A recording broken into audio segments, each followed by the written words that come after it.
وَإِنَّكَ لَعَلَىٰ خُلُقٍ عَظِيمٍ۔ صدر ذی وقار، مشرق اور مربی اساتذہ اکرام، حکم صاحبان، دور دراز سے تشریف فرما مہمانان اکرام، اور میری دینی و ملی بھائی اور بہنوں، اور معزز سامعین و سامعات، آج کی سالانہ تقابلی بزم میں میری تقریر کا عنوان ہے حسن اخلاق۔ ظالم سے لیا ظلم کا بدلہ نہ کسی وقت، ظالم سے لیا ظلم کا بدلہ نہ کسی وقت، مارا بھی تو اخلاق سے تلوار سے مارا۔ معزز سامعین و سامعات، مذہب اسلام ایک مکمل ضابطۂ حیات ہے جس میں عبادت کے ساتھ ساتھ حسن اخلاق کو بہت اہمیت حاصل ہے۔ اخلاق کی وہ طاقت ہے جس نے طلوع اسلام کے وقت لوگوں کو دائرہ اسلام میں جب در جب داخل کیا۔ اسلام حسن اخلاق اور اس بات کو ترغیب دیتا ہے جو معاشرے میں خیر و بہبود کا سبب بنتی ہو، اور اس بات سے روکتا ہے جو کسی بھی شرور فتن اور کسی کی دل آزاری کا سبب بنتی ہو۔ مذہب اسلام نے حسن اخلاق کو ایمان کی نشانی کہا اور مسلمانوں کے آدرس دیا کہ برا اخلاق کسی بھی مومن کا شعبہ نہیں ہو سکتا۔ چنانچہ اللہ تعالیٰ نے اچھے اخلاق کو اپنانے اور برے اخلاق سے بچنے کی تاکید کرتے ہوئے فرمایا، ان اللہ یأمر بالعدل والإحسان وإیتاء ذی القربى وینہی عن الفحشاء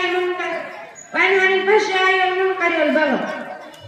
میری دینی ماں اور بہنوں، آپ صلی اللہ علیہ وسلم اخلاق حسنہ ہی نے لوگوں کو اپنی طرف کھینچ لیا تھا۔ اگر آپ صلی اللہ علیہ وسلم متشدد ہوتے تو لوگ آپ صلی اللہ علیہ وسلم سے بیزار ہو کر آپ صلی اللہ علیہ وسلم کو چھوڑ دیتے، جس کا نقصہ قرآن مجید نے یوں کھینچا، فَبِمَا رَحْمَةٍ مِّنَ اللَّهِ لِنْتَ وَلَوْ كُنْتَ فَظًّا غَلِيظَ الْقَلْبِ لَانفَضُّوا مِنْ حَوْلِكَ۔ اللہ تبارک و تعالیٰ نے رسول اکرم صلی اللہ علیہ وسلم اخلاق حسنہ ہی نے لوگوں کو اپنی طرف کھینچا۔ اخلاق حسنہ کی تعریف کرتے ہوئے کہا وَإِنَّكَ لَعَلَىٰ خُلُقٍ عَظِيمٍ، یقیناً آپ صلی اللہ علیہ وسلم عظیم الشان اخلاق کے حامل ہیں۔ اور خود اللہ کے رسول صلی اللہ علیہ وسلم نے اپنی بعثت کا مقصد مکارم الاخلاق کی تکمیل قرار دیتے ہوئے فرمایا، انما بعثت لأتمم مکارم الاخلاق۔ حسن اخلاق رسول صلی اللہ علیہ وسلم کا محبوب و مقرب بننے کا بہترین ذریعہ ہے۔ بخاری شریف کی روایت ہے کہ اللہ کے رسول صلی اللہ علیہ وسلم نے فرمایا، میرے نزدیک میں سب سے زیادہ محبوب شخص وہ ہے جس کا عادت و اخلاق سمجھو عمدہ ہو۔ یہ تو کامل مومن کا پہچان، اکمل المؤمنین ایمانا احسنهم خلقا کہا۔